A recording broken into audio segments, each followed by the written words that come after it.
Hey everybody, welcome to Disneyopolis. I'm Bryan. We're back here in City Hall again for a really great show today. Just wanted to point out that I have on the monorail hat. It's actually not mine, it's my son's, but I just love it, so I asked him if I could borrow it. We'll be back in the old school Mickey Mouse years on next show, but I wanted to kind of point out that this hat even exists. I just absolutely love it. Like last show, have the Mickey Mouse Surf Shack cup filled with my favorite beverage, so we're about ready to go. And I did want to point out that my wife knows the things that I like and love, and today she says, hey, how would you like to have this? Yes, Mickey Mouse foaming hand wash, lemonade scented, flavored. I wouldn't recommend you drink it. Anyway, she knows what I like. She said I could have it, and of course it's Mickey Mouse. I had to grab it up as quickly as I could. Love all things Mickey Mouse. Well, our show today is going to be about some tips and some tricks, hacks if you will, on how to tour Walt Disney World or Disneyland or any of the Disney parks. Before I get into that though, I want to talk about this right here, Finding Dory. Opening weekend, $55 million on the very first day. It's on track for $140 million. That's 4 times the amount of revenue of Central Intelligence, the movie with Dwayne "The Rock" Johnson and Kevin Hart. 4 times better than number 2, and this is on track to break the opening weekend for an animated film, the opening weekend record, $140 million. Fantastic movie. If you haven't had a chance to go see it yet, I highly recommend it. All right, well, on to the show here. My family and I, we've been to Walt Disney World several times. When I was younger, I went to Disneyland. And the things I'm going to talk about actually will apply to any park that you happen to be in, not just the 2 that I've mentioned. So any Disney theme park, this would all kind of apply.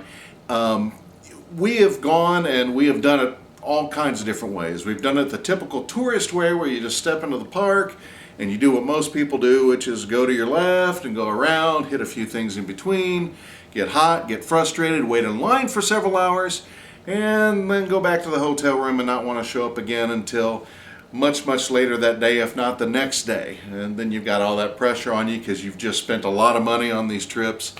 So I'm going to share just a few tips with you that my family uses whenever we take a Disney themed trip.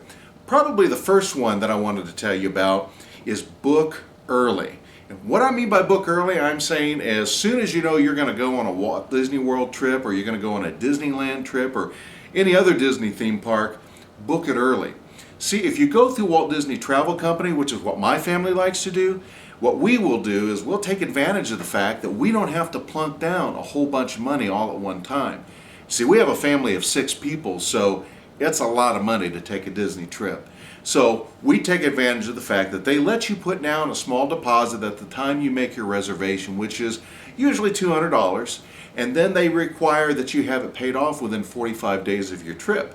And see, if you book early, like way early, number one, you're going to be able to get your advanced dining reservations, which we'll talk about here in just a second. You'll be able to get your Fast Pass Pluses on the rides that you want. They won't be all full up. Again, earlier is better when it comes to booking these things. You know, the benefit of that is, of course, over the course of time from when you book it until the time you go on the trip, you can just pay a little here, pay a little there, and next thing you know, 45 days out from your trip is paid for.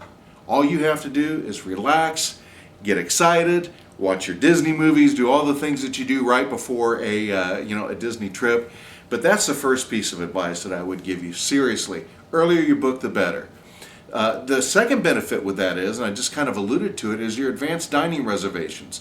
Now, a lot of the table, I call them table restaurants, we're talking about the ones where you have to make a reservation. Those you can start booking as early as 180 days out. So, I mean, they give you 6 months to book a reservation, which is great because if you do like some people do, you wait until the last minute and you think, hey, I think I want to, I want to go to Akershus, or I want to eat at Cinderella Castle, or, just any of those things. Chef Mickey's over at the Contemporary. But what ends up happening is, if I found, especially this last trip that we took a trip about 3-4 weeks ago, and what we found is the restaurants that we decided we were going to go ahead and go to that required reservations, or if they didn't require reservations, they were highly recommended, it was next to impossible to get a seat there. And again, the more members of your party, the more important this will be. We had an experience where we were actually in Epcot, and as it so often happens, in the Florida weather, part of the day it's just steaming hot and miserable, and then the next thing you know, it's pouring down rain. Well, we happened to be in Epcot, and we thought, well, here's what we're going to do.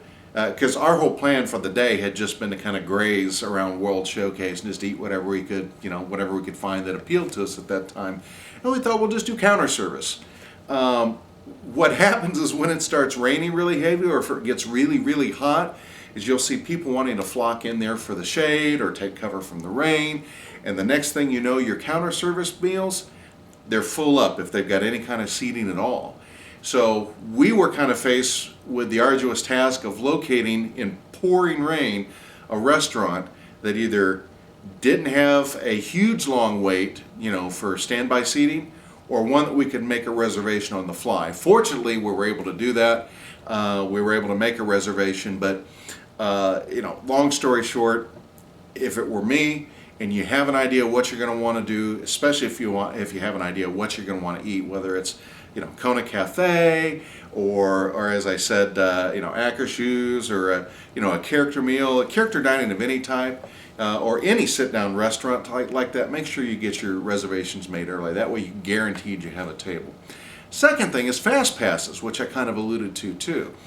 Back in the day, and when I say back in the day, I'm talking about the last 5, 6, 7 years, all your fast passes were done there at the kiosks. They had kiosks, of course. You inserted your room key, and then you ended up with a fast pass.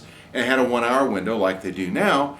And what was really great was back then, they were kind of flexible with those windows. You could theoretically, if you had a fast pass for Space Mountain between 10:05 a.m. and 11:05, you could actually show up at around 1 o'clock in the afternoon, and 9 times out of 10, they'd usher you through into the fast pass line and you were good to go.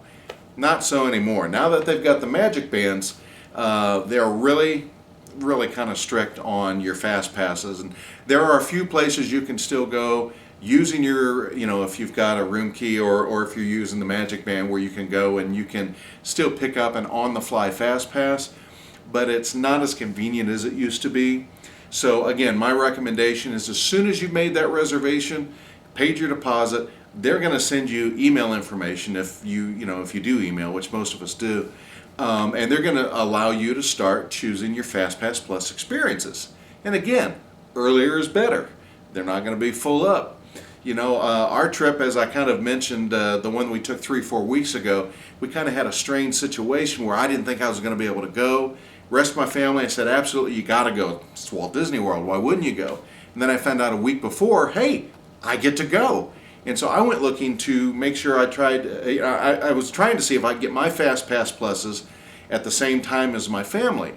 And some of them worked out and some of them didn't. Fortunately, I had a good run of luck, had some really phenomenal cast members that went out of their way to try and help me get in the same window of time as as my family, so we could all be on the same rides at the same time. But again, earlier is better. I strongly recommend that. Third thing I recommend, touring plans. They are not a sponsor. They pay me nothing. I have no relationship to them at all, but let me tell you, over the last several years of using touring plans or not, I choose to use them. What generally happens is you will, like I said, when you get to the parks, a lot of times people will come in through the gates, whatever that gate is, and they instinctively head to the left, and they start doing the things that they want to do. And the majority of the public is going to do that. People who are experienced at taking Disney theme park trips have figured out that going with the flow is not always the best thing to do, because there's always some kind of headliner ride, whether it's Soarin' in Epcot, or Space Mountain in Magic Kingdom, or Expedition Everest over in Animal Kingdom, or just any of those, Rock and Roller Coaster at the studios. You're going to want to get those things in early, unless you have FastPass Pluses lined up for them, in which case you've got a predetermined time. But even with the FastPass Pluses, I still recommend using touring plans. Their membership is low. I think it's like I think we paid like $12 or $13, and I think that's for a year. You can actually subscribe for 2 years at a time. I think the last time we did a 2-year deal. But what it allows you to do, particularly if you've gotten your advanced dining reservations done, if you've gotten your FastPass Plus reservations in, you can go into the touring plans. You can pick one that fits the style of touring you want to do. Like their generic, I call it their generic one, but it's kind of a touring plan for adults, 1 day, 1 park, and they have for every situation. Touring with toddlers, touring with elderly parents, touring without kids, touring with little kids, or park hopper, no park hopper. They've thought of it all. But you just plug in your ADRs, you plug in your FastPass Pluses, and then you go through and you choose the things that you want to do. You can use one of their pre-made plans, you can create your own, choose to publish it, choose not to publish it. But the bottom line is this: they have taken research that they have done over the past 20 plus years as to how people interact with the parks. They look at things like the level of crowds for that particular day, the level of crowds for all 4 parks, whether or not there's extra magic hours, which you get those if you're staying on Disney property, and they just factor all this stuff in together, and they have done all the legwork. So all you do is punch a button on the computer. It'll do all the factoring. It'll order your trip the way you want it to do it. It'll ask you, do you like this? If you like it, great. If not, you go in and move things around. I find it's best to just let touring plans do what they do best. And I can tell you, we have used them and we have not. And on the days where we have not, as I mentioned a few shows back, we went to Magic Kingdom on a Tuesday, got about 2 or 3 attractions in, and I made the mistake of trying to reprioritize it in the middle of our tour, and it just blew the entire day. Any day in Magic Kingdom's still a better day than most places in the world, but it was miserable compared to what it could have been had we just followed that touring plan. So again, I can't recommend touring plans enough. They really work. They save you hours from standing in line. They save you thousands upon thousands of steps walking. If you're, unless you're just wanting to, load up your Fitbit with, 10 plus miles of walking every day, you're going to do that anyway, whether you use touring plans or not. But again, can't recommend touring plans enough. Make sure you do it. Make sure you use it. They actually work, and they're well worth it. Next tip I would tell you is when you're building your touring plan, or even if you're not using a touring plan, it's going to get hot. You're going to get tired. A trip to any of the Disney parks, by design, is meant to be a sensory overload. There's so much to look at, so much to hear, so much to do. Take time to relax. If you're like we were, our first couple of trips, we realized that, hey, we paid a lot of money to be here. And I tell people all the time, a Disney vacation is one of the most expensive vacations you're ever going to pay for. But you will get so much more out of that vacation than you'll probably get anywhere else, because yes, it costs a lot of money, but they leave no stone unturned. Everything is just right. So you get what you pay for. You get a lot of value, got a lot of entertainment value for that trip. And so people make the common mistake. They think, I paid a lot for this trip. I got to get in there. I got to do everything. Relax. Take some time. Go back to your hotel room. We always go somewhere as the heat of the day starts to heat up. We actually work it into our touring plan. And we'll go back to the room and we'll rest sometimes 1, 2, 3 hours. And sometimes rest means we take a nap. Other times rest means we just go out to the resort pool and we hang out. If you're staying on property, that's so easy to do because you've got access to all the Disney transportation. If you brought your own vehicle or you're renting a vehicle, that's even easy to do. But I can't recommend that enough. It keeps you from getting burned up, because the Florida sun and the California sun both can be really, really hot. And more importantly, though, it lets you recharge your batteries and get ready, because as much fun as there is to do at Rope Drop, there's that much fun and sometimes even more to do after 2, 3 o'clock in the afternoon all the way up until park close. The next tip that I would talk about and tell you about is extra magic hours. If you stay at a Disney resort, there's one park And there's one park out of the 4 that are at Walt Disney World or at Disneyland and Disney's California Adventure, where you're, as a resort guest, you're going to get the opportunity to go in early. Maybe it's an hour early. Or you get a chance to stay late. Sometimes it's up to 2 hours later than the park is normally open to the general public. It's well worth it. Now, your touring plans, generally speaking, will steer you away from those because the crowds are huge. I will say this, it's a 50-50 roll of the dice as to how large your crowd is going to be during evening extra magic hours or morning extra magic hours.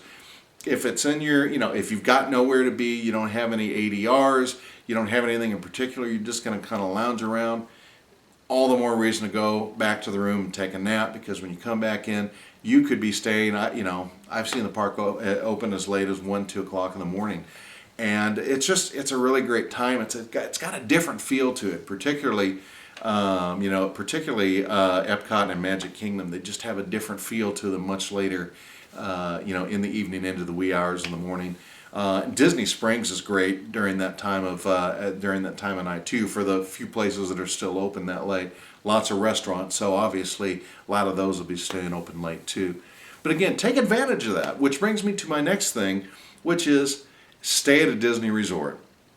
There's a lot of debate about whether this is a good thing to do or not a good thing to do. Let me share the pros and cons of both. One of the cons of staying at a Disney resort, they tend to be expensive. They just are. And, for what you can get a value resort for, you could easily take that money and go stay off-site, not far from Disney property, and it's usually about the same price, but the amenities are so much more at an off-site place. That said, when push comes to shove, the reason that I go to Walt Disney World or go to Disneyland or any Disney park is for the Disney experience, okay? And if you're going to spend that kind of money to go on a Disney trip, really go on a Disney trip. Enjoy all that it has to offer, which for me means staying on site. 1, extra magic hours, which we just talked about. 2, Disney transportation. It's amazing. Almost every resort has their own. Some resorts are large enough where they actually have their own internal transportation system. Again, a tip for you, check out touringplans.com or go to disboards.com. Any of these, they're going to be able to kind of direct you to which are the good places to stay at the resorts you want to go to, even down to the building that you want, which again plays into make sure you get your reservations done early. Now, generally, Walt Disney Travel Company does not guarantee requests, but they do try and honor them, and they're usually pretty good about it too. So, this last time we went, we requested a room in a specific area. We didn't get the room we wanted necessarily, but we got the area that we wanted, and it was still a great room. They're all really great. But by staying at a Disney resort, you do get some things that are very convenient, which again is why you pay that extra money. The first thing you get that's convenient, again, is the Disney transportation. Second, I love the Disney theming. I can go stay at a Holiday Inn, or I can go stay at a Ramada. I can go stay at any of these other hotels, and they're good places to stay, but they're not Disney themed. And again, when I go on a Disney vacation, I want to immerse myself in that. And so that's why I recommend staying on property. My family and I, we have just found that it's so much easier because it's so much easier to go back to your room during the middle of the day and the heat of the day. You have that constant Disney theming. You get those extra little perks like extra magic hours. The food courts, they're actually quite good. You can get some decent food there and not have to pay an arm and a leg comparative to what you may do inside the parks to eat. They all have swimming pools. Some of them have multiple pools. And, short of being a DVC member, which, like I said, we've done that before too, and that'll be for another program, but, short of doing that, it really is the best way to enjoy a Disney vacation is to stay on site. You just get so much for your money. And again, Disney vacations are expensive. They just are. And I don't know in all my years of touring where I've ever seen the prices go down. They just don't. They go up usually twice a year. And, most of us grumble and complain, myself included, guilty as charged. But again, it's still the best entertainment value for the money that I've ever seen. So those are just a few little tips that I can offer to you. I mean, there are other things too, like don't be afraid to go off-site if you want to have a really big meal and you don't want to pay a big price, it's okay, especially if you have a rental car. Go off property. Go eat at a chain restaurant if you want. It's not what we do typically, but it's a great way to save money. Another tip for you, if you're going to go at rope drop, which I highly recommend on any of these parks that you do, particularly when you're using the touring plans because that's when they're most effective, make sure you eat in your room. They almost always, especially if you're going with a moderate or a deluxe resort, they almost all have a mini fridge in them. At the value resorts, you can request a mini fridge and pay extra for it. Or, if you have a medical need, like there's medication that you have to give yourself or your child that needs to stay refrigerated, a lot of times they'll accommodate you that way too. But by eating a breakfast there in the room, it allows you to be at rope drop. Unless, the only derivation from that rule I would say is if you have a character breakfast, ready to go. Again, like Cinderella's Castle or Akershus or any one of those other spots. Again, I highly recommend get you a breakfast in the room. That way, you've had something to eat and you can get right into enjoying the park time and the Disney vacation that you've planned. And then I guess one last little tidbit that I would add, and there are so many things that I can share with you about, and I look forward to hearing from you guys. If you have some good tips for touring the parks, right down there in the comment section, feel free to add those. I know everybody would appreciate it, but take some time to go to Disney Springs. Our first few trips that we went back when it was downtown Disney, at that time, 10, 15 years ago, it really wasn't as big of a deal as it is now, just simply because they had a lot of attractions and things going on that they slowly began to shut down and close, and a lot of it just, there's just nothing going on. It was desolate, unless you wanted to go to World of Disney, which I highly recommend, or if you just wanted to, go to Bongos or just kind of, walk around, go to D Street or whatever. There really wasn't a whole lot to do. Disney Springs, which is the old downtown Disney, is a totally different beast now. I love the layout. I love the shops that they have there. I love the restaurants. They've got performers performing in the streets outside some of the different shops and restaurants. It's just got a really cool feel to it, particularly in the evening hours. It's just really, really great. But that's something I strongly recommend that you do. And then I will throw in one last tip. If you're flying into Orlando International, take advantage of Disney's Magical Express. It's not just getting on a bus and them taking your luggage. It's you getting on a bus, Disney takes your luggage, delivers it to your hotel room, so when you actually check in, it's there. And you don't have to worry about a taxi. You don't have to worry about a rental car. And what's great is during the trip, you actually get to hear some Disney themed music. There are video screens in the seats, and so they actually play this little vignette of the different Disney characters talking about what's up and coming. It's a great way to get everybody excited about their trip that's coming up ahead. So again, these are some tips and tricks. I hope you get some benefit out of these. I could probably do 2 or 3 shows on this, and I think we'll come back to this and share some other tips. And I'd love to hear from you, from you and your family, what some of your tips and your tricks are for touring on a Disney vacation, or just general things about your Disney stay. Leave them in the comments below. I do want to take one more moment and thank my kids. They made a new Disneyopolis logo for the set here, and I just wanted to say thank you to them. It's fantastic. I love them. Got the best family in the whole wide world. I know all dads say that, but I really mean it. Anyway, thank you so much for stopping by today. Looking forward to our next show. Please join me. Again, as always, please rate, comment, and subscribe. We love to hear from you. Check out our webpage at Disneyopolis.com, where you'll find other things and links to all the YouTube videos. And then, of course, if you've seen this video and you want to see more, you can go to youtube.com/Disneyopolis, and you'll find all our videos there. Thanks again for showing up. We'll see you next time, and we'll see you real soon.